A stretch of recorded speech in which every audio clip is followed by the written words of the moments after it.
سبحان اللہ سبحان اللہ.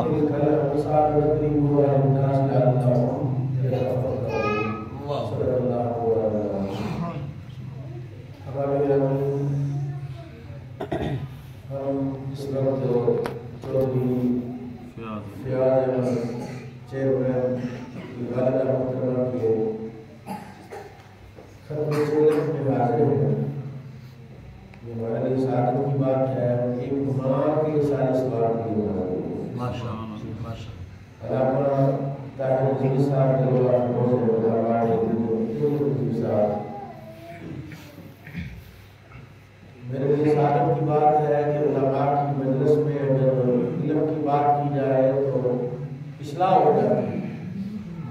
علماء اصلاح کر دیتے ہیں. رسول کریم صلی اللہ علیہ وسلم نے ارشاد فرمایا کہ عالما اور متعلما اور من یذکرهما لا تقل رابعا، یا عالم بن جا یا طالب علم بن جا، یا دونوں سے محبت کرنے والا بن جا، لا تقل رابعا چوتھا نہ بن. دعا اللہ پہلے تین جماعتوں پہلے تین میں داخل ہو جاتا. سبحان اللہ. آمین. کیونکہ چوری فیاض صاحب کی والدہ محترمہ کے سارے ثواب کی مجلس ہے. میں نے قرآن کریم کی ایک آیت مبارکہ آپ کی خدمت میں تلاوت کی ہے. میری خواہش ہے، میری دعا ہے، میری التجا ہے اللہ کی بارگاہ میں، یا اللہ ہم جتنا قرآن پڑھیں، جتنا قرآن سمجھائیں اور جتنا قرآن سمجھیں، اس مدد اجر عطا فرمائے تو سارا چور صاحب کی والدہ کے قبر میں داخل. آمین آمین. اچھا حضرات یہ بتائیے کہ قرآن کریم نے ایک بات کہی ہے سورہ انفال میں. اللہ کہتا ہے انما المؤمنون الذین آمنوا انما المؤمنون اذا ذکر اللہ وجلت قلوبهم. مومن وہ ہے کہ جب ان کے سامنے اللہ کا ذکر کیا جاتا ہے ان کے دل کانپنے لگتا ہے. اللہ اللہ. ہم سارے مومن بیٹھے ہوئے ہیں. سبحان اللہ. سارے الحمدللہ مومن بیٹھے ہیں. اب میں مومنوں کے سامنے اللہ نے جو قرآن اپنے نبی کے سینے پر اتارا اس کی ایک آیت پڑھ رہا ہوں. مومن کی علامت اور پہچان یہ ہے کہ جب ان کے سامنے اللہ کا ذکر کیا جائے تو ان کے دل ڈر جاتے ہیں. وَإِذَا تُلِيَتْ آيَاتُهُ، اور جب ان پر اس کی آیتیں تلاوت کی جاتی ہیں زَادَتْهُمْ ایمانا، ان کا ایمان بڑھ جاتا ہے. سبحان اللہ. اب ہم نے دیکھنا ہے، اپنے ایمان کو بھی چیک کرنا ہے. کیا قرآن سن کر ہمارا ایمان بڑھتا ہے؟ اور پھر ایمان کے بڑھنے کا مطلب کیا ہے؟ کہ پہلے شٹاکی تھا تو پھر پائیا ہو جاتا ہے، یا پہلے کلو تھا تو 2 کلو ہو جاتا ہے؟ یا ایمان کا مطلب یہ ہے کہ بندہ جب ایمان کی کیفیات میں آتا ہے، جب ایمان کے روشنی کو، ایمان کے نور کو محسوس کرتا ہے، اور وہ بندہ مومن میں ایمان کا نور جب ظاہر ہوتا ہے تو اس کے گناہ جڑ جاتے ہیں.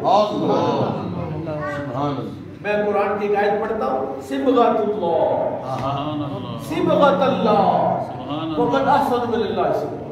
اللہ کا رنگ، اللہ کا رنگ. دیکھا آپ نے اللہ کا رنگ کیا؟ صبغۃ اللہ، اللہ کا رنگ. بھئی رنگ یہ تو میں نے یلو کلر کا پہنا ہوا ہے، پیر صاحب نے سفید کلر کا سوٹ ہے، علامہ طیب صاحب نے کپڑے ہر بندے رنگ پہنے ہوئے ہیں. ایک مسجد کا رنگ ہے، ایک آپ کے چہرے کا رنگ ہے. اور صبغۃ اللہ ومن احسن من اللہ صبغہ. اللہ کہتا ہے اللہ کا رنگ، اللہ کے رنگ سے اچھا رنگ کس کا ہے؟ اللہ کے رنگ سے اچھا رنگ وہ جو ہے. اب اللہ کا رنگ کیا ہے؟ اللہ کا رنگ کیا ہے؟ علامہ اسماعیل حقی بیان کرتے ہیں، سید محمود علوسی بیان کرتے ہیں کہ اللہ کا رنگ یہ ہے کہ جب بندہ وضو کر کے، جب بندہ وضو کر کے मुसल्ले पर खड़ा होता है, कहता अल्लाहु अकबर, हाथ बांधता है, ये अल्लाह का रंग है। सुभान अल्लाह। जब रुकू करता है तो ये अल्लाह का रंग है, जब सजदा करता है तो ये अल्लाह का रंग है। और सुनो सुनो, यानी नमाज में बंदे का ईमान ज़ाहिर होता है। नमाज पढ़ता बंदा क्या लगता है? मोमिन लगता है। और ईसाई नमाज तो नहीं पढ़ते ना, सिख हिंदू नमाज तो नहीं पढ़ते।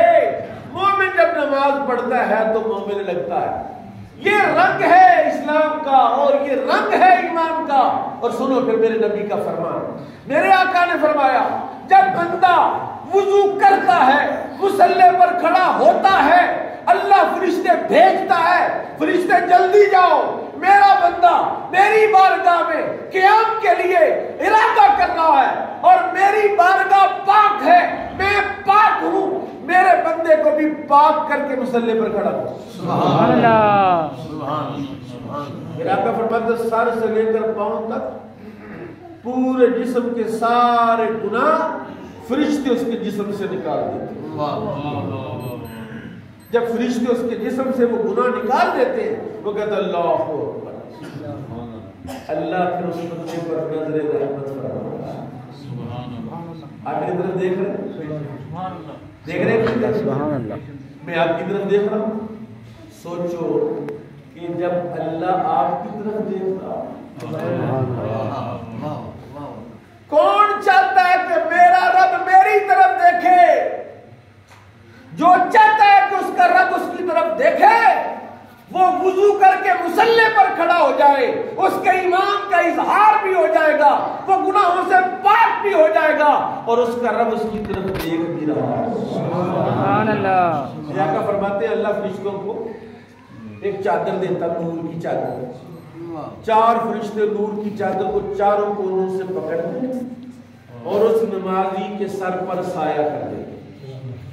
किसका साया? ईमान के नूर का साया। अभी तक हमें नूर का ही नहीं पता चला नूर क्या है। नूर ही नहीं समझ सके। इसका नूर तो समझ आ रहा है कि लाइट से पहले ब्राइटनेस कम थी, बैटरी लाइट ऑन हुई तो ब्राइटनेस बढ़ गई, ये नूर है। और नूर ईमान लतीफ है और वो पकड़ा नहीं जा सकता, छुआ नहीं जा सकता, महसूस और मुबस्सर नहीं है। लेकिन जिनके दिल जिंदा है, जब उनको ईमान का नूर महसूस होता है तो वैसा तुलियत अलैहिम ज़ादतहुम ईमाना, जब कुरान पढ़ा जाता है, नूर निकलता है, उनका ईमान बढ़ जाता है। सुभान अल्लाह। दिल क्या करता है? दिल करता है या अल्लाह ये मजलिस खत्म ना हो, ये तेरी मजलिस का दस्तूर निराला देखा, उसे छुट्टी न मिली जिसने समझ लिया। मेरे आका की बारगाह में जब सहाबा बैठते थे तो उनकी ख्वाहिश होती यार सरकार बैठे रहे, देखते रहे, मजलिस खत्म ही ना हो। ताजदारे खत्म नबूवत जिंदाबाद जिंदाबाद, ताजदारे खत्म नबूवत जिंदाबाद जिंदाबाद। चीजें अपनी जिद्दों से पहचानी जाती हैं। मैं जरा आपको बता दूं कि ईमान ना हो तो फिर क्या होता है। मेरे आका फरमाते हैं जब कोई बंदा माज़ अल्लाह न करे कोई बंदा इस हालत में जाए कि शराब पीने लगता है, शराब का जाम पकड़ता है, वो मुंह को लगाता है, उसका ईमान उसके जिस्म से निकल के अलग हो जाता है। अल्लाह अकबर। यानी जुआ जब खेलने लगता है, ताश जब खेलने लगता है, लूडो पर कोका कोला की 1.5 लीटर की बोतल लगा रहा होता है, वो ईमान वाला नहीं होता। ईमान उसके जिस्म से अलग हो जाता है। बदकारी और जिना में मुब्तला होता है, उसका ईमान उसके जिस्म से अलग हो जाता है। रंग तो वही रहता है, शक्ल तो वही रहती है, हाथ और अदाए बदन तो वही रहते हैं, लेकिन अब ईमान नहीं है। अब ईमान नहीं। फिर जब वो अमले बद गुनाह का फेल छोड़ता है, ईमान वापस उसके जिस्म में दाखिल हो जाता है। जिस तरह नमाज पढ़ने से पहले जो उसका वेट और वजन है वो 91 किलो का ही था, تھا نماز سے پہلے بھی 90 کلو، نماز کے بعد بھی 90 کلو، نماز کے دوران بھی 90 کلو، لیکن امام الانبیاء نے فرمایا جب وہ نماز کے لیے کھڑا ہوتا ہے گناہوں سے پاک کر دیا جاتا ہے، فرشتے رحمت کی چادر لے کر اس کے اوپر نور کا سایہ کرتے ہیں، اور وہ تب تک چادر پکڑ کے رکھتے ہیں جب تک وہ حدیث نفس میں مبتلا نہیں ہوتا۔ اللہ سبحان اللہ و بحمدک و تبارک اسمک و تعالی تکلیف دروازہ ادھر پڑھا الحمدللہ رب العالمین الرحمن الرحیم کتا کے دبار دعا دعا۔ یہ ہے حدیث نفس، یہ ہے دل کی بات، یہ ہے وسوسہ۔ جب ایک